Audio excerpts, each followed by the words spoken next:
국내 프로젝트들은 자기들이 본인들이 조치하고 확인하고 어떻게 보면 하기 쉬우니까 오히려 역차별 받아서 상폐당하고 이런 상황이 굉장히 문제라고 생각이 들고 뒤에 또 다시 말씀드리지만 이런 것들이 기준이 없이 지금 이뤄지고 있다.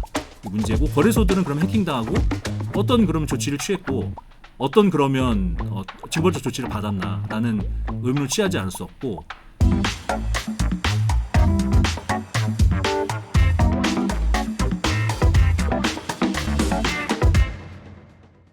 최근 국내 가상자산 업계의 가장 큰 이슈 중에 하나는 위믹스 코인의 거래 지원 종료 사태라고 할 수 있는데요. 얼마 전 빗썸, 코인원, 코빗, 코팍스 이렇게 4개의 거래소가 동시에 위믹스 코인에 대한 거래 지원 종료 방침을 발표했습니다. 거래 지원 종료는 주식시장의 상장 폐지와 같은 조치라고 이해하시면 됩니다. 이번 조치에 따라서 위믹스는 국내 5개 주요 거래소에서 거래할 방법이 막히게 되는 위기에 처하게 됐는데요. 위믹스는 대형 게임사인 위메이드가 미래 핵심 심사업으로 오랜 시간 동안 큰 투자를 해오고 있는 가상화폐라고 말씀드릴 수 있습니다. 거래소들의 이 같은 결정에 대해서 위메이드 측에서는 법적 정당성이 없는 사적인 협의회가 제대로 된 절차를 거치지 않고 내린 결정이라면서 매우 강하게 반발하고 나섰는데요. 이번 방송에서는 위메이드의 가상화폐 사업을 전담하는 위믹스 재단의 김석환 대표님을 모시고 이번 사태의 원인과 위메이드가 모든 법적 수단을 동원해서라도 이번 거래 지원 종료 방침과 맞서 싸우려 하는 이유에 대해서 알아보도록 하겠습니다. 예, 대표님 안녕하세요. 안녕하십니까. 예. 또 다른 한편으로는 네. 그래서 어떻게 보면 민간 기구의 이런 협의체인 닥사가 어떻게 보면 각 개별 거래소의 상패를 결정하고 뭐 거래 종료가 뭐 사실 상패라고 볼 수가 있죠.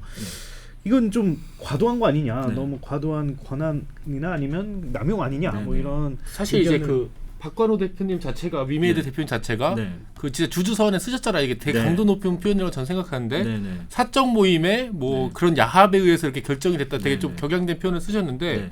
요거에 대해서도 지금 문제 의식을 갖고 계신 거죠. 그 위메이드 측에서는 약간 그럼요. 이게 가장 큰 문제의식이죠. 이게 사적 가장 큰 문제죠. 사실은 이제 사적 협의인 거잖아요. 그냥 네. 거래소들이 회비 내 갖고 지금 운영하고 있는 네, 네. 협의회라고 판단하시는데 네. 뭐 한국 거래소 같은 경우에는 이제 법에 따라서 이제 그 권한을 보장이 받는 데인데 네. 네. 지금 여기는 그런 게 없이 협의회가 네. 딱 일괄적으로 결정하면 거래소들이 다 따르는 거. 이게 지금 문제라고 보고 계신 거잖아요. 되게 강력한. 그렇습니다. 네. 좀 입장을 좀 말씀해 주시죠. 요거에 대해서. 네. 그러니까 일단 법적 어떤 실체가 없어요. 아까 말씀드렸듯이 법인도 아니고요. 법적 뭐 어떤 실체가 있는 기구가 아닙니다. 그런데 예. 뭐 그거는 그럴 수 있다고 생각합니다. 왜냐하면 룰이 없는 시장이 네, 가상자산 시장이 초기 단계니까. 예. 근데 아시다시피 국내 가상자산 시장 거래 규모가 코스피 코스닥을 넘어가는 날도 있고 유가증권 시장에 맞먹는 규모로 성장했잖아요. 그리고 수백만 투자자들이 지금 이미 대한민국에 존재하고 계십니다. 어마어마한 거래량을 내고 있는데 이 많은 투자자들이 직접 영향을 받을 수 있는 결정이잖아요. 상패라는 게. 그리고 상장도 마찬가지인데 뭐 어쨌든 상패라는 결정을 이 어마어마한 사람들에게 영향을 미치고 또 어마어마한 사람들의 어떤 삶에 치명적 영향을 미칠 수 있는 사안을 아무 기준도 공개하지 않고 어떠한 논의 과정도 없이 일방적으로 발표해버리는 것 자체가 심각한 문제라고 생각합니다. 이건 비단 저희 위믹스에만 해당되는 문제가 아니라 아마 앞으로 비슷한 상황에 처해 있을 그리고 이전에 비슷한 상황에 처했던 수많은 투자자들 입장에서도 굉장히 심각한 문제라고 생각이 들고 반드시 보완이나 수정되어야 하는 문제라고 생각합니다. 제가 사실 이번 방송을 준비하면서 그냥 일반적인 주식 시장에서는 어떻게 이제 상장 폐지를 네. 하는지를 좀 봤습니다. 네. 그래서 이제 그럼 이제 관리 종목 지정하고 네. 상장 왜 우리가 폐지하려는지 그 사유도 말해주고 네. 또 어쩌고저쩌고 해갖고 상장 폐지 결정 나오다고 하더라도 그 회사들이 또 이제 이의 제기를 할 수 있더라고요. 그럼요. 그러면 7일 안에 또 네. 이의 제기하면 또 그거에 대해서 가고. 근데 이런 절차들이 좀 구체적으로 이제 그 정확하게 뭐 마련되어 있는지도 지금 의문을 갖고 계신 것 같고 네. 그게 공개되지 않았다는 거에 대해서 지금 의문을 좀 약간 지금 그게 좀 문제가 있다고 보시는 거잖아요. 심각한 문제라고 보는 거죠. 지금 좀 더 추가로 설명을 드리면 네. 그 저희가 이제 뭐 그 가처분 신청을 이미 예 하셨죠. 예, 네, 예. 신청을 법원에. 했고 가처분을 신청했고 거기에 저희가 서면에도 이 내용을 적었는데요. 항목별로 간단하게 말씀드리면 상장 폐지 사유에 대해서는 뭐 예를 들면 자본시장에서 한국거래소에서 기준을 보면 뭐 구체적인 법령 위반, 누적 벌점, 매출 및 재무 관련 수치 등으로 명확하게 특정하고 있는데 가상자산 시장 없고요. 그냥 가이드라인에는 몇 줄이 끝이고요. 심사 일정도 뭐 확인한 날부터 15일 이내에 상장 적격성, 실질심사 대상 여부 결정, 뭐 결정과 동시에 구체적 심사 일정 통보 이런 가이드라인이 있는데 닥사에는 없고요. 네. 그런 거 없습니다. 그냥 본인 닥사에서 메일 올 때까지 그냥 기다리고 있어야 돼요. 계속. 네. 근데 저희가 그래서 몇 차례 미팅도 요청드리고 그랬는데 다 마찬가지예요. 그리고 뭐 여러 가지 한 7, 8가지 사항들이 있는데 절차의 시장 공시 여부, 그다음에 심사 대상에 대한 통보, 현지 조사도 규정이 돼 있고 소관위원 회의 심의 의결, 위원회의 구성 등등이 모두 다 법에 그러니까 가이드라인에 정확하게 규정이 돼 있고 마지막으로 개선 기회 부여 및 개선 계획에 대한 검토 이렇게 해서 아까 말씀해 주셨지만 개선 기간을 부여할 수 있고 예, 그렇죠. 그다음에 또 심사 받는 업체가 이의 제기를 할 수도 있고 이런 것들이 법적으로 규정이 돼 있어요. 왜냐하면 적어도 수백억에서 수천억에 달하는 자산이 걸려 있는 문제고 투자들이 있는 문제라서 신중하게 정확한 절차를 거쳐서 결정하겠다는 의도라고 생각됩니다. 닥사는 전혀 없이 그냥 공지입니다. 거래소로 공지 나오면 보셨겠지만 네. 몇 줄 안 돼요. 1. 이런 사유, 2. 이런 사유로 거래 지원 종료합니다. 끝입니다. 지금 위믹스의 시가총액이 어느 정도죠? 그 말씀을 드리고 싶었는데 예. 저희가 해킹이 발생하기 전 기준으로 보면 예. 아시다시피 가상자산들은 암호화폐들은 예. 유통량을 기준으로 예, 시가총액을 예. 얘기합니다. 그렇게 하시죠. 네. 그래서 저희가 4,200억 정도 되는데 만약에 코스피 코스닥에서 4,200억짜리 종목을 상폐시키면 이렇게 10줄도 안 되는 공지문으로 상폐시킬 수 있을까? 그렇게는 진짜 못하시죠. 예. 절대 못하겠죠. 그러니까 이건 유믹스를 떠나서 저희가 이번에 그래서 가처분 소송도 한 500분 이상의 투자자들과 같이 하는데요. 이건 투자자들 입장에서도 진짜 심각한 상황이라고 생각해요. 그러면 지금 유닉스 입장에서는 당면 과제가 어쨌든 거래를 다시 재개시키는 거잖아요. 네. 거래는 아직 그 6월 2일까지는 하고 계시긴 하죠. 그러니까 만약에 이제 그 된다면 결정을 이제 이거를 좀 그 결정을 좀 뒤집을 수 있는 네네네. 그런 뭐 계획이라든지 솔루션이 있으신지 여기에 대해서도 아마 좀 투자자들이 관심 있을 것 같긴 합니다. 일단 가처분 신청은 네. 이번 주 월요일 날 내셨던 거고 냈습니다. 네네. 그게 네. 10 며칠이었죠? 예, 그때 내셨던 네. 거고 12일 날 내셨네요. 네. 12일 날 하셨고 지금 어떻게 진행되고 계신가요? 그런 법적 대응은? 가처분에 대해서 뭐 어떤 관점으로 접근하고 있는지 이런 얘기들을 아마 시장에서 궁금해하실 거예요. 저희가 예. 아직 공개는 안 했기 때문에.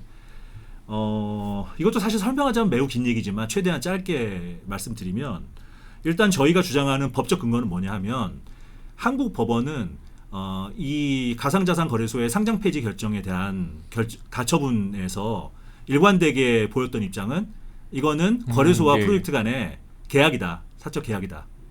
어떤 공적인 것이 아니라. 그래서 이제 그건 저희가 인정하고 갈 수밖에 없는 거고. 그래서 저희는 이거는 거래소와 저희 간의 사적 계약이라고 보고 상장을 개시하는 순간 계약이 성립되는 거고 상장을 폐지한다는 건 계약을 해지하는 거라고 봅니다.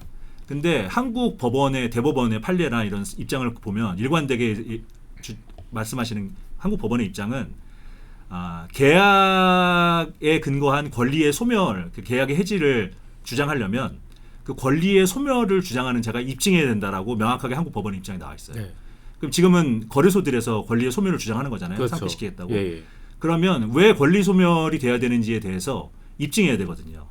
상장 폐지 사유를. 근데 아시다시피 거래소는 아무런 입증을 한 게 없습니다. 예. 이게 저희의 가장 큰 이번 가처분에서의 법적 근거이고 하나를 더 추가로 말씀드리자면 한국 닥사에 소속돼 있는 5대 거래소가 한국 그 가상자산 거래 시장의 100%를 거의 독점하고 있어요. 그렇죠. 예. 저희는 법리적으로 볼 때 공정거래법상 담합에 해당된다고 생각하고 담합에 의해서 거래를 제한하는 행위에 해당한다고 생각합니다. 그래서 사적 계약이지만 공적 관점에서 볼 때는 공정거래법상 담합이고 담합에 의해서 거래를 부당하게 제한하는 행위라고 생각하기 때문에 이런 법적 근거를 가지고 다툴 거고요.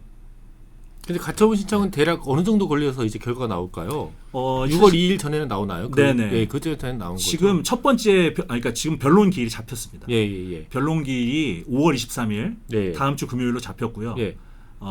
그날 변론 기일을 하고 아마도 일주일 정도 후에 결과가 나오지 않을까. 상장 폐지 5월 말 정도에. 네. 실제로 이제 들어가기 5월 말 직전에는 정도로 나올 것 같다는 되지 않을까. 예. 법원의 판단이기 때문에 저희가 섣불리 예측하기 좀 어렵긴 그렇죠, 하지만 그렇죠.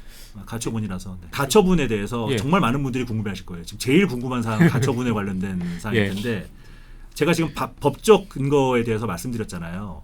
근데 그거는 다른 프로젝트들도 주장하지 않았겠냐. 그거 갖고 가처분 이길 수 있겠냐라는 생각을 많이들 하실 수도 있을 것 같아서 저희가 이번 가처분에서 기존의 가처분들은 다 패소를 했잖아요. 자료를 제대로 제출을 안 한 한 개의 케이스를 빼고 저희는 그럼 무슨 근거로 이번 가처분이 승소가 있다고 생각할 가능성이 있다고 생각하냐에 대해서 두 가지만 말씀드릴게요. 예. 일단 첫 번째 해킹으로 인한 가처분에서 모두 패소했던 경우들은 전부 다 유통량 위반 사유가 발생했습니다. 아시다시피 위믹스가 1차 상패를 당했을 때도 유통량 위반 사유가 네. 핵심이었고 가처분에서 패소한 프로젝트들은 전부 해킹으로 인해서 유통량이 급격하게 늘어나면서 유통량이 위반됐고 심지어 이걸 다 바이백하거나 원상 회복하지도 못했고 그래서 전부 상패를 당했고 가처분에 가서 또 생태계에 영향을 고려했을 때도 그러니까 이건 상장 거래 상패시키는 것이 타당하다라는 법원의 판단이 있었는데 저희의 이번 해킹은 유통 물량 내에 있었던 물량이었어요. 저희 그리고 전체 물량의 2%도 안 되는 물량입니다. 매우 작은 물량이고 유통 물량 내에 있었던 물량이기 때문에 유통량의 변화가 전혀 발생하지 않습니다. 네, 그래서 그것이 매우 다른 점이고 그다음에 이것으로 인해서 그럼 실질적인 피해가 발생했느냐? 아까 말씀드렸다시피 저희가 바로 복구했고 3배 이상의 물량을 바이백하기 때문에 피해가 발생했다는 점을 아까 말씀드렸듯이 닥사가 입증해야 된다고 생각합니다. 법적으로는. 네. 그래서 기존의 가처분과는 다르게 해킹으로 인해서 유통량 위반이 발생하지도 않았고 실질적인 피해가 발생했다고 보기도 어렵고 추가적인 피해가 발생할 가능성도 없기 때문에 저희는 이게 기존 가처분과 매우 다르다고 생각하고요. 다른 하나는 가처분은 아시다시피 긴급하게 결정되는 그렇죠. 사안이고 예. 당장 보존해야 할 현저한 손해가 있는지를 보는 건데 그죠? 네. 실제 맞냐 틀리냐는 본안 소송에 가서 다투어야 되는 거고. 그렇죠. 예. 그러니까 저희는 기존 프로젝트와 달리 현저한 손해가 당장 발생할 수밖에 없는 것이 투자자분들 말씀하신 거죠? 투자뿐만 아니라 저희 프로젝트에도 예. 투자자는 저희가 이제 데이터를 취합해 보면 해외 거래소에 비해서 6배 이상의 물량이 국내 거래소에 지금 들어가 있어요. 예. 예치돼 있다고 해야 되나요? 투자자들이 거래소에 예. 물량을 넣어놨습니다. 해외 거래소 6배 이상이에요. 저희가 특정 해킹 발생 이후에 보면 엄청난 투자자들의 피해가 있는 거죠. 네. 이 물량이 재산권 침해가 전부 완전히 제한되거나 불가능해질 수 있는 거잖아요. 엄청난 피해가 투자자들 입장에서 발생하는 거고 프로젝트 입장에서도 대부분의 프로젝트들은 사실 별로 실질적인 활동을 하는 게 없는 것들이 대부분이에요. 그죠? 그렇죠. 예. 그러니까 사실 뭐 당장 현저한 손해가 있는지를 입증하기가 매우 어렵죠. 현실적으로. 근데 저희는 아시다시피 굉장히 꾸준하게 실질적인 서비스와 사업을 해온 프로젝트이고 지금도 하고 있잖아요.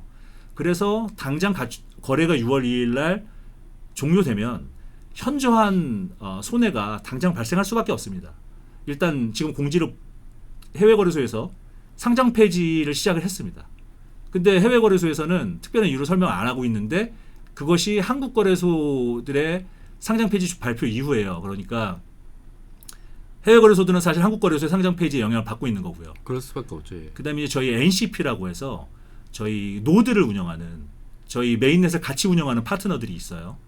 이 NCP들도 지금 탈퇴 의사를 밝히면서 지금 상장 폐지로 인한 신뢰도 하락을 얘기하고 있습니다. 그렇기 때문에 저희가 메인넷 운영에 치명적인 지금 피해를 입을 수 있고요. NCP가 더 추가로 나갈 수도 있는 거니까요. 지금 2군데 정도가 의사를 밝혀왔는데 추가로 더 나갈 수도 있고. 이 방송을 보시는 시청자분들을 위해서 이번 거래 지원 종료 사태의 그 발단이 해킹으로부터 좀 비롯됐잖아요. 네네. 그랬고 지금 언론에 보도된 거에 따르면은 2월 28일경에 해킹 사건을 처음 인지하셨다고 하셨는데 해킹의 그 발생 원인과 구체적으로 이제 피해는 어느 정도를 보셨는지 그리고 해킹 발생 이후에 이 피해 복구를 위해서 투자자분들을 위해서 어떤 노력들을 해오셨는지 이런 내용에 대해서부터 좀 먼저 말씀 부탁드립니다. 네, 알겠습니다. 제가 뭐 미디어 간담회나 아니면 저희 뭐 성명 발표나 이런 것들을 통해서 설명드린 바 있지만 다시 한번 간략하게 말씀을 드리자면 2월 28일 날 저희 플레이브릿지가 외부로부터 공격을 받았습니다. 그래서 해커로부터 공격을 받아서 865만 개 정도의 위믹스가 비정상 트랜잭션을 통해서 잘못 출금이 되었고 저희가 그날 당일 사실을 인지하고 그 즉시 대응에 들어갔습니다. 그래서 저희 관련된 모든 개발팀과 그다음에 운영에 관련된 사업팀이나 팀들이 전부 원인 분석과 상황 대응을 시작을 했고요. 그리고 바로 이제 외부 보안 업체에 사고를 인지하고 거의 즉시 저희 컨설팅이나 아니면 공동 대응을 요청을 해서 대응을 하기 시작을 했고요. 그리고 그날 바로 저희가 경찰청에 신고를 했습니다. 그래서 경찰청 신고를 했고 그날 공격자가 저희가 트랜잭션 모니터링을 계속 24시간 했다고 말씀드렸잖아요. 해외 거래소로 탈취한 물량을 이동하고 있는 것이 파악이 돼서 저희가 경찰 쪽에 계속 협조 요청을 하고 해외 거래소 쪽에서는 계속 경찰 공문을 요구를 했거든요. 네. 그래서 경찰 공문이 있어야 우리가 뭐 이를테면 조치를 계좌 취할 수 동결이나 있다. 이런 것도 예. 해줄 수 있다. 그래서 저희가 굉장히 여러 번 연락을 드렸습니다. 경찰청에서도 힘드셨겠지만 계속 협조 요청을 하고 굉장히 급박하게 대응을 했죠. 그래서 저희가 해킹 원인은 제가 말씀을 드리기도 했지만 저희의 이제 너무 전문 용어가 나와서 좀 네, 지루하실 예. 수 있을 것 같은데 나일이라는 저희 NFT 서비스가 있습니다. 그 서비스를 모니터링하는 일종의 프로그램이 그라파나라는 프로그램이 있는데 이 그라파나의 키를 공격자가 탈취해서 저희 시스템에 최초 접근을 했고요. 그리고 그 탈취한 권한을 바탕으로 시스템에 접근을 해서 꽤 오랜 기간 동안 저희 시스템을 계속 스캐닝하면서 여러 공격 시도들을 했습니다. 그래서 뭐 전문 용어로는 레터럴 무브먼트라고 하는데 이제 시스템을 수평 이동을 시도하면서 허점을 찾은 거죠. 그런 그런 것들을 통해서 저희 VKS 서버에 키를 탈취하고 거기서 잘못된 트랜잭션을 조작해서 만들어서 트랜잭션을 날려서 결국 저희 위믹스를 탈취해 간 거죠. 그래서 원인은 그렇게 규명이 됐고 저희가 이제 재발 방지 대책을 위해서 한 노력들은 간략하게 말씀드리면 일단 인증 로직이나 이 시스템에 관련된 모든 프로그래밍 로직을 전면 교체를 했고요. 그리고 저희 키라고 하죠. 키 말 그대로 열쇠잖아요. 네. 그러니까 저희 컨트랙트나 아니면 서버에 열쇠라고 할 수 있는데 이 모든 키를 전체 다 교체했습니다. 전부 다 교체했고요.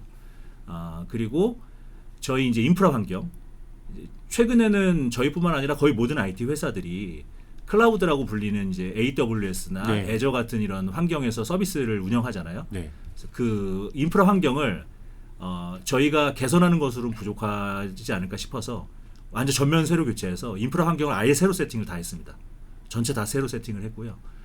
그리고 추가로 24시간 모니터링과 강화된 모니터링 시스템을 적용해서 지금은 훨씬 더 강화된 시스템으로 적용을 했습니다. 그래서 큰 금액의 전송이나 이체가 발생을 하면 저희한테 얼럿이 뜨고 그러니까 경고가 뜨고 저희가 그걸 모니터링해서 즉각적으로 대응할 수 있는 시스템을 갖췄고요. 대표님 그러면은 해커의 매도로 인한 투자자들의 피해 복구를 위해서는 어떤 조치를 취하셨는지도 좀 말씀해 주시면 좋을 것 같습니다. 해커가 해외 거래소에서 매도한 물량 이상의 위믹스 코인을 다시 바이백, 그러니까 다시 사들이시는 거는 지금 현재 완료된 건지 이걸 좀 여쭤보고 싶습니다. 피해 보상은 저희가 여러 차례 수차례 공지를 했지만 저희가 탈취당한 물량이 865만 개가 조금 넘고 865만 개로 편의상 통칭하겠습니다. 네. 당시 해킹 당시의 금액으로 보면 한 87.5억 정도에 달하는 물량입니다. 근데 저희가 이제 이 피해를 복구하기 위해서 바이백을 하겠다고 공지를 하고 실제 실행을 했고요.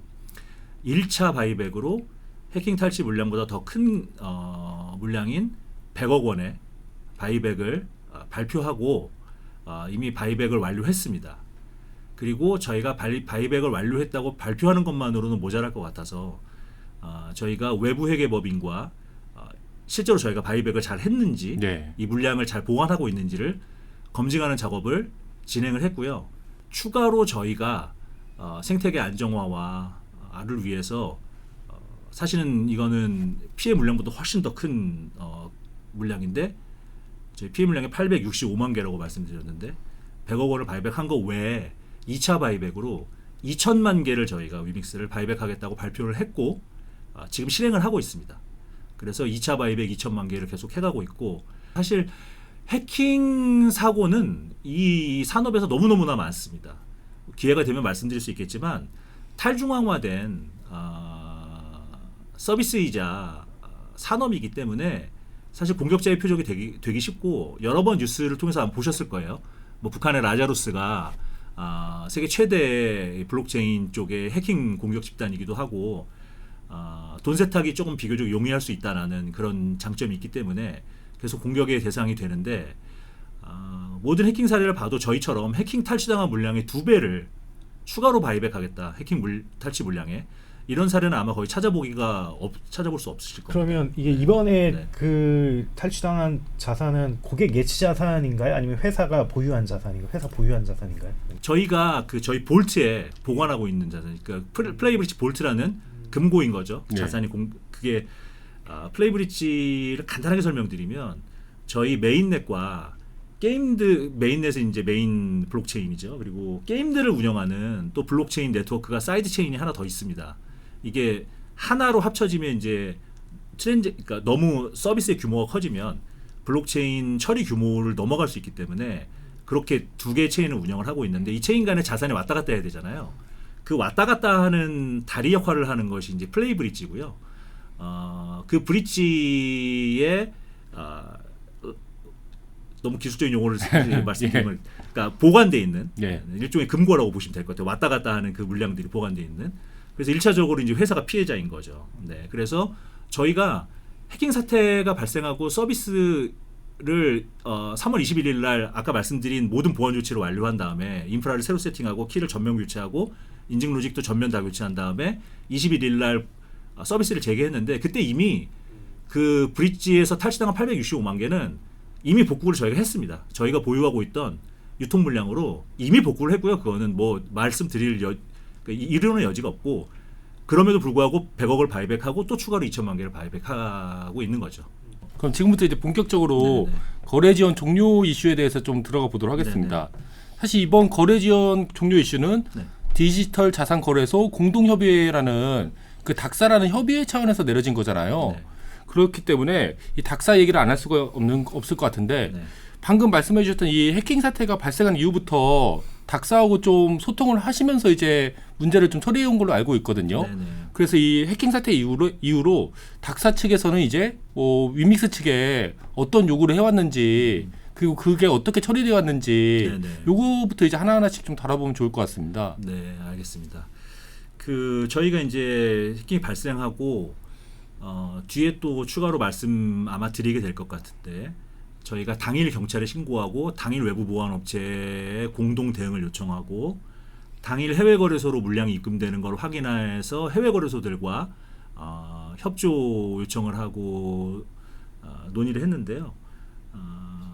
이제 추가 공격의 우려와 그다음에 시장에 패닉이 발생할 것에 대한 우려 때문에 저희가 공지는 3월 4일 한 새벽 1시 반, 2시경 정도에 하게 됐습니다.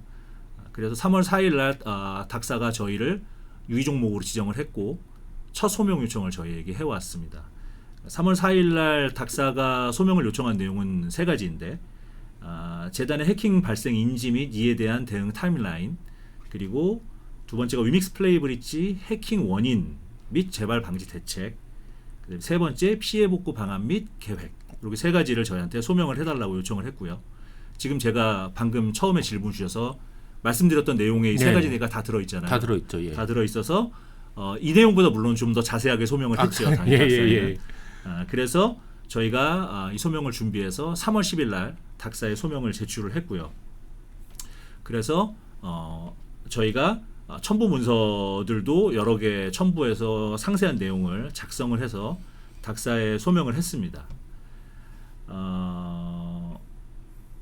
3월 10일 날 저희가 소명을 한 후에 해킹 사태로 인한 저희가 말씀드렸다시피 원인 파악과 그 다음에 재발 방지 대책을 위한 보안 강화 조치들은 이미 해킹 사태가 발생하고 나서부터 외부 보안 업체나 저희 내부 개발 팀들과 같이 진행을 하고 있었는데 피해 보상 방안에 관련해서 계속 고민을 해왔고 그래서 저희가 이제 바이백을 하기로 결정을 했습니다.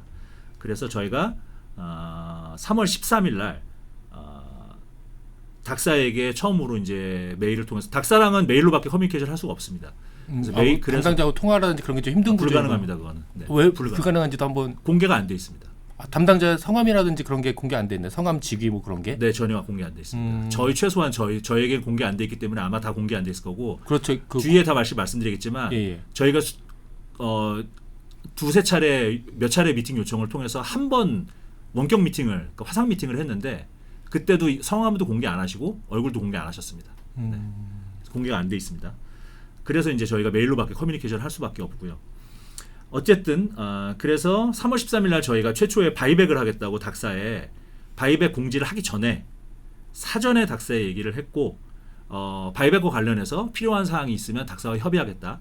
그리고 가이드라인을 주시면 그 가이드라인을 최대한 저희가 존중해서 방안을 짜서 수행하겠다. 네. 요걸 말씀을 드렸는데 뭐 특별히 답이 없었고 뭐 근데 그럴 수 있다고 봐요. 저희가 3월 14일 날 이제 또 그리고 닥사에서 미팅 회신을 받은 건 필요하면 미팅을 요청하겠다라는 정도의 아주 간단한 네. 답변을 받았고 어찌됐건 그러던 와중에 저희가 3월 10일 날 첫 번째 소명을 했다고 말씀드렸잖아요. 예. 3월 20일 날 닥사로부터 재소명 2차 소명 요구가 날라왔습니다.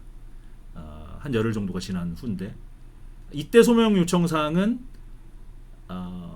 사실은 해석을 하자면 전체를 다 포괄한다고 닥사는 주장하실 수 있을지 모르겠지만 정확하게 얘기하자면 최초 발생일로부터 수일이 지난 후 공시한 것에 대한 구체적인 사유를 포함한 재소명인데 결국은 공시가 늦은 이유에 대해서 소명하라는 요청인 거죠. 네.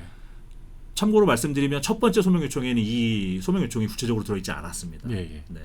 근데 지금 저희가 처음 유의 지정이 됐을 때도 그렇고 지금 거래 지원 종료 공지도 그렇고 불성실 공지 내지는 지연 공지라는 얘기를 계속 닥사에서 하고 계신데 첫 번째 소명 요구 사항에는 이 내용이 없었어요. 네. 그래서 저희는 이런 걸로 볼 때 닥사가 얼마나 구체적인 기준 없이 유의 지정을 하고 그 다음에 소명을 받은 후에 상패를 결정하는지 상당히 의문이다 이런 생각을 하지 않을 수 없는데 어쨌든 이때 요 얘기가 와서 요청이 20일 날 와서 저희가 3월 24일 날 추가 침해 가능성이 있고 추가 피해 공격 가능성이 있고 그 다음에 시장 영향이 사실은 좀 설명을 드리자면 두 가지 이유인데 첫 번째는 저희가 아까 말씀드렸다시피 공격당한 VKS 관련 시스템은 공격 사실 인지하고 바로 다 정지를 시켰습니다. 셧다운을 시켰는데 위믹스 서비스 전체를 다 셧다운 시킬 수는 없기 때문에 저희가 서비스를 운영은 하고 있었어요. 근데 저희가 보안업체랑 3월 1일부터 바로 그 다음 날부터 주말인데 보안업체도 대응을 같이 해주셔서 시작을 했고 저희가 파악을 해보니 추가로 외부에 노출된 정보자산들이 있다는 사실이 파악이 됐습니다. 네. 네, 그래서 사실은 추가 공격의 가능성을 배제할 수가 없는 상황이었죠. 이 상황에서 섣불리 공지를 하면 사실 해커들한테 먹잇감을 제공하는 것과 마찬가지. 우리 해킹당했어요라고 하면 이제 해커들이 다시 누군가 두들겨 볼 거잖아요. 근데 그러면 사실은 저희 공격 유도하는 꼴이 될 수 있으니까 그게 제일 우려됐던 상황이었고. 아까 네. 닥사가 이제 좀 정확한 기준을 안 세운다라는 말씀을 하셨고 또 제가 듣기로는 여러 차례 여러 경로를 통해서 좀 이렇게 좀 강하게 주장을 한 걸로 알고 있어요. 네네네. 최근 결정에 대해서 네. 좀 그 강하게 좀 의견을 내는 좀 이유가 무엇인지 그것도 좀 궁금하긴 합니다. 그러니까 그에 바로 대해서는? 네. 그냥 지금 바로 그러면 네, 그렇죠. 상장 폐지에 대해서 네. 좀 이게 굉장히 이렇게 뭐 거래 지원 종료지만 그냥 상패라고 하겠습니다. 이해하시게. 알겠습니다.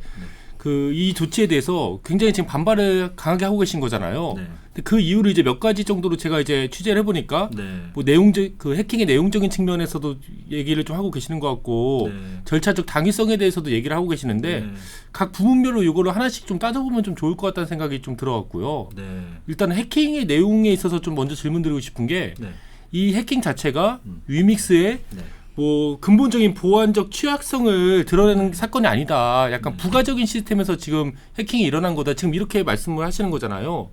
일단 예. 먼저 말씀드리고 싶은 점은 제가 요즘에 몇 차례 말씀을 드리기도 하니까 마치 위믹스는 아무 잘못이 없고 닥사가 모든 잘못을 했다라고 말씀드리는 것처럼 이해하실 수 있겠지만 일단 해킹 당한 것은 저희 잘못이 맞죠. 네. 그 점을 부정하고 싶지는 않습니다. 뭐 해킹을 당했다는 사실 자체를 부정할 수 없는 것이고, 네. 뭐 해킹 당한 것은 어찌됐건 저희의 잘못이 있는 것인데, 일단 이제 플레이 브릿지는 사실 저희 메인넷, 저희가 위믹스 3.0이라는 메인넷을 운영하고 있는데, 메인넷을 구성하는 요소는 아닙니다. 왜냐하면 메인넷의 어떤 컨센서스 시스템이라든지 메인넷의 SDK라든지 뭐 메인넷을 구성하는 요소들이 있잖아요. 네. 저희 노드들이 있고, 그죠? 뭐 합의 알고리즘이 있고 여러 요소들이 있는데 메인넷을 구성하는 요소는 아니고 그 메인넷을 바탕으로 여러 서비스들이 돌아갈 거잖아요. 저희 게임도 거기서 돌아가고 있고, 그 다음에 뭐 디파이도 메인넷 위에서 구동이 될 거고, 그러니까 플레이 브릿지도 그런 서비스 중에 하나인 거죠. 어떤 메인넷을 지원하기 위한, 어떤 메인넷을 기반으로 구동되기 위한 서비스 중에 하나인 건데, 그러니까 응용 서비스이자 뭐 뎁이라고 보통 하는 디센트럴라이즈드 앱인 거죠. 이런 거의 하나라고 볼 수 있는데, 이것에 문제가 발생하고 공격이 발생했다고 해서 어떤 저희 위믹스 3.0의 네이티브 코인인 위믹스 자체를 상폐시킨다고 하는 것은 좀 무리한 결정이 아닌가. 기술적이나 서비스적인 관점에서 볼 때 그런 차원에서 말씀드린다라고 이해를 해주셨으면 좋겠습니다. 네. 먼저 그 해킹의 어떤 경중과 어떤 서비스에 관련된 영향도를 생각해 보자고 하면요. 네. 근데 그 약간 공정한 비교를 위해서는 그러면 이제 다른 해킹 사례들하고 좀 그렇죠. 비교를 해보는 네. 게 좋을 것 같아요. 네. 왜냐면 이게 뭐 형평성을 따져보려고 하면은 이제 다른 사례들, 그렇습니다. 그럼 다른 사례들 중에서 이렇게 뭐 메인넷이 아닌 약간 부가적인 시스템이라고 제가 표현하겠습니다. 네. 이런 시스템에서 해킹 사건이 발생했을 때 네. 그 상장 폐지, 그러니까 거래 지원 종료가 되지 않고 네. 어떻게 이제 문제를 잘 해결하고 재발 방지책을 만들어 갖고 네. 지금도 잘 운영되고 있는 그런 코인들의 사례가 있는 건가요? 국내에도? 그럼 국내에요. 국내에 일단 국내- 국내와 해외 나눠서 네, 한번 네, 네. 살펴보시면 좋을 것 같은데. 이게 사실 저희는 예. 뭐 저희를 안 좋게 보시는 분들은 예. 뭐 피해식이나 내지는 변명이라고 생각하실 수도 있지 모르겠지만 예. 저는 한국 블록체인 시장, 특히 가상자산 거래와 관련된 시장에서 한국 프로젝트들에 대한 역차별이 존재한다고 생각합니다. 예. 국내 일단- 거래소들이 국내 코인들에 대한 네. 역차별을 말씀하신 네, 거죠? 네. 그리고 뭐 시장의 인식도 그런 면이 일부 있고요. 일단 김치라는 단어가, 저는 김치라는 단어를 되게 이제 안 좋아하는데 네. 김치 코인, 예. 그죠? 많이 들어보셨잖아요. 예. 네. 아주 광범위하고 일상적으로 쓰이고 있는데 김치라는 단어 자체가 잘못된 건 아니죠. 뭐 저도 매일 김치를 먹고 굉장히 우수한 음식이니까. 예. 그렇지만 김치 코인이라는 단어에는 굉장히 비하와 조롱의 의미가 담겨 있다고 생각을 하고, 김치는 안 돼, 김치는 사기야, 김치는 스캠이야, 이런 태제들이 굉장히 시장에 널리 확산돼 있고 공공연하게 얘기되거든요. 예. 국내에서 사실 닥사의 유의지정을 받고 상폐당한 케이스 중에 가처분 소송에 가서 그 결정이 뒤집힌 경우는 없습니다. 딱 하나가 있는데, 딱 하나 있죠. 있는데 예. 그거는 사실 거래소 측에서 자료 제출이 잘못돼서 본안 소송에서 사실 다시 또 패소해서 상폐가 됐고요. 그래서 그런 케이스는 없는데 예. 해외 사례는 멀쩡하게 다 유지정이 해제되고 예. 다 거래가 재개되면서 지금 너무너무 잘 운영되고 있는 프로젝트들이 너무 많이 있죠. 그러니까 그 해외 코인들 중에서는 네. 해킹 당한 이후에도 네. 문제를 이렇게 잘 해결해 갖고 그 지금 거래소에서 정상적으로 지금 많은 분들한테 이제 사랑받으면서 네. 거래되는 경우가 되게 많다. 지금 이 말씀이신 거잖아요. 좀 더 냉정하게 말씀드리면 예. 거래가 그러니까 문제가 잘 해결됐는지 예. 거래소가 정말 파악했을까 의문이 있고요. 예. 저희가 이제 게임을 주축으로 하는 이제 블록체인 플랫폼 운영하고 있고 코인이잖아요. 그 글로벌의 경쟁자를 보면 이제 로닌, 옛날에 엑시 인피니티라는 굉장히 흥행한 블록체인 게임을 가지고 있고, 그 다음에 갈라라는 또 프로젝트가 글로벌에 굉장히 큰 프로젝트가 있습니다. 이 두 프로젝트가 수천억에 달하는 해킹 및 사고가 있었어요.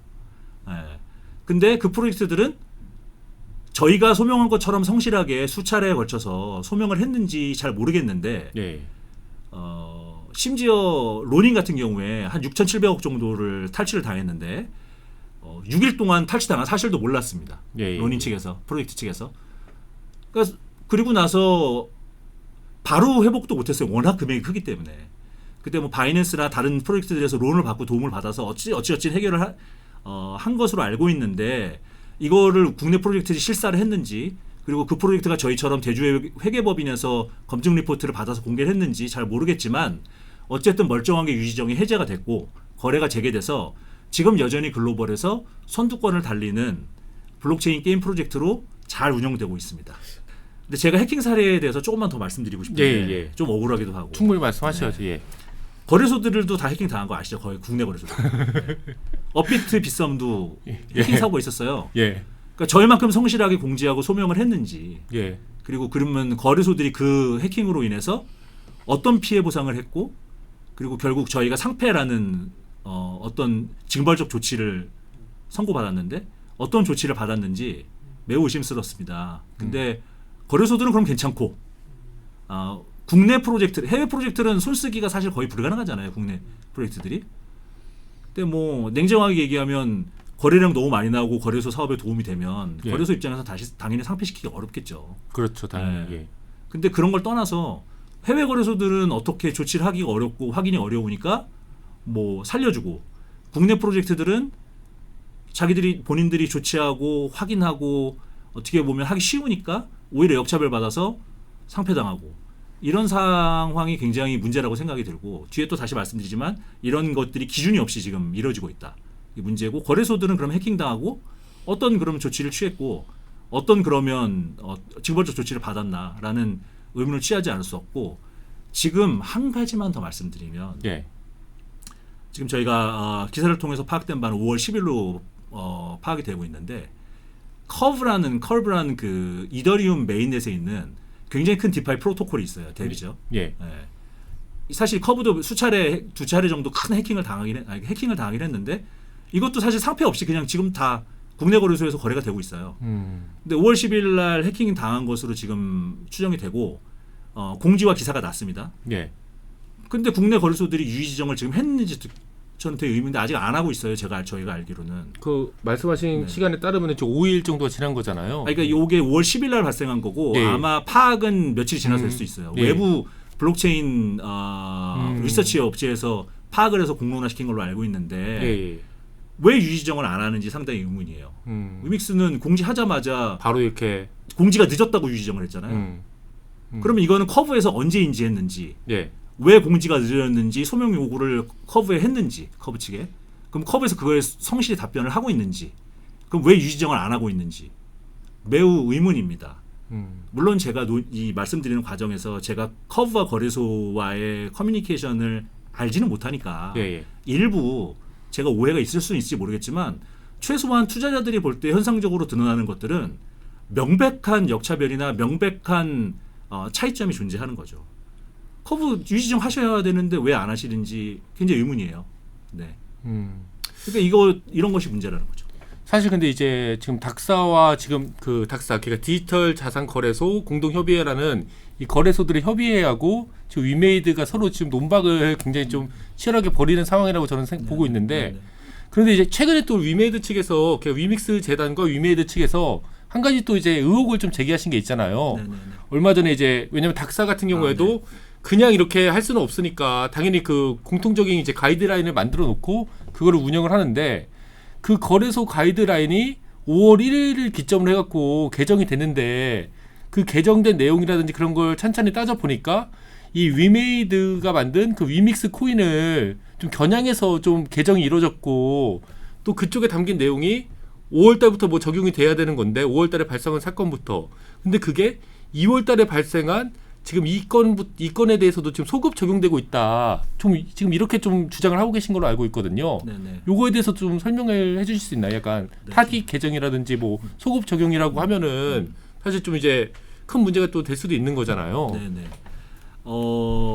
이것도 사실 국내 프로젝트나 위믹스가 받는 명백한 역차별 중에 하나라고 생각이 들긴 합니다만 일단 저희는 이제 의문을 제기한 거죠.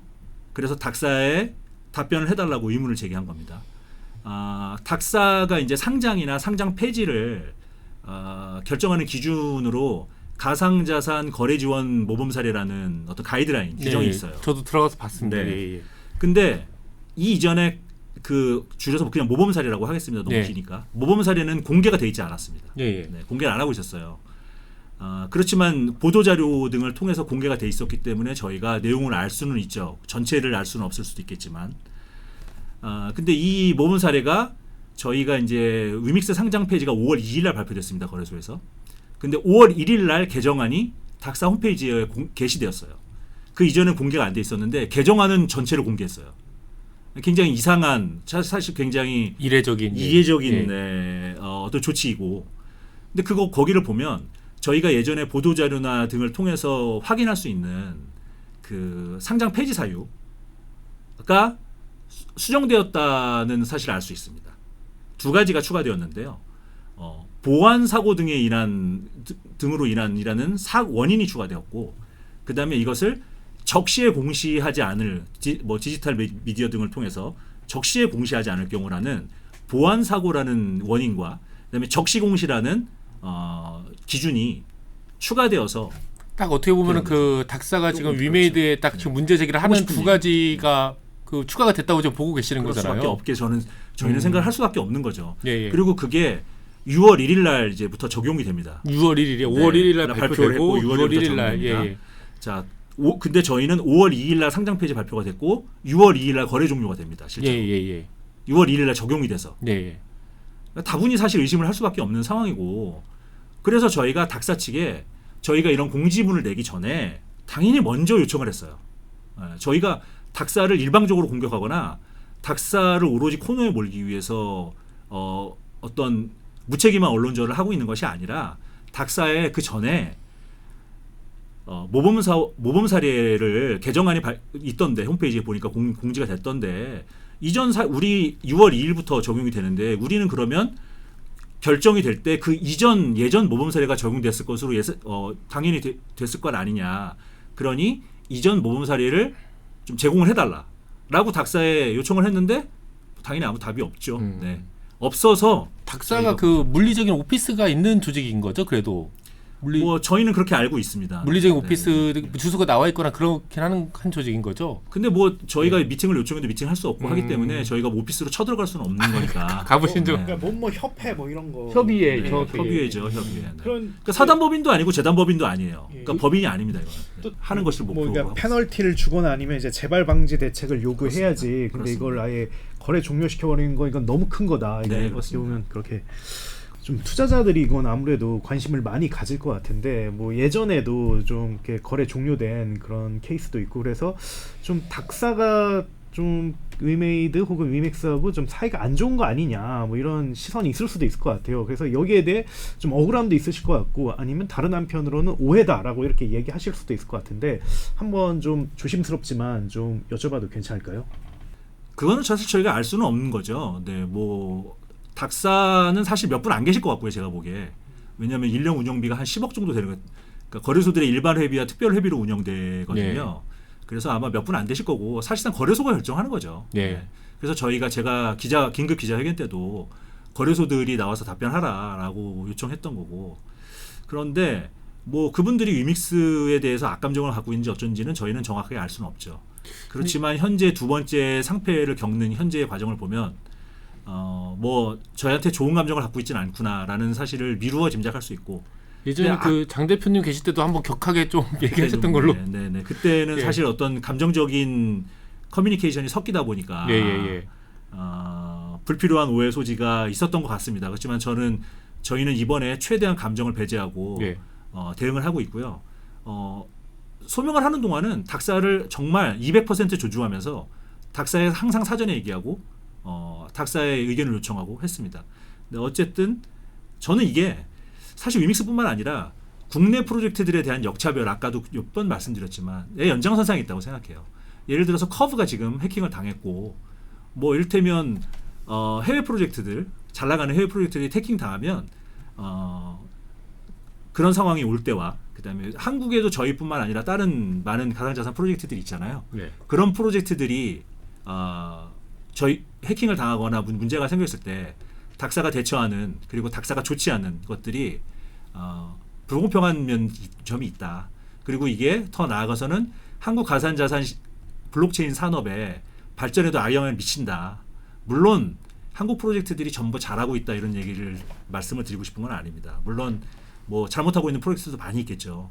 그렇지만 이런 명확한 역차별이 존재하기 때문에 산업 발전에 저해가 되는 면이 분명히 있고 이건 분명히 시정이 돼야 되고 이것들이 시장에 아까 말씀드렸다시피 저는 되게 싫어하는 단어지만 김치는 안 돼.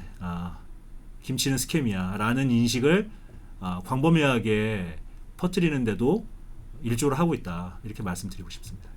예, 알겠습니다. 예. 이번 방송에서는 이 김석환 위믹스 재단 대표님을 모시고 최근 진행 중인 위믹스 거래 지원 종료 이슈에 대해서 다뤄봤습니다. 방송을 보신 분들이라면 잘 아실 것처럼 이번 거래 지원 종료 처분의 적절성 여부에 대해서는 지금 위믹스 그리고 위메이드 측과 거래소 측이 굉장히 팽팽하게 맞서고 있는 상황인데요. 일단은 위메이드 측에서 모든 법적 수단을 동원해 대응하겠다는 방침을 강하게 밝히신 만큼 이번 이슈는 앞으로도 상당 기간 진행될 것으로 예상됩니다. 저희 아웃스탠딩도 사태를 쭉 지켜보다가 혹시 더 새롭게 업데이트할 내용이 있으면 그때 바로 저희 기사와 유튜브를 통해서 전달 드리도록 하겠습니다. 예, 오늘 방송은 여기서 이것으로 마치도록 하겠습니다. 감사합니다.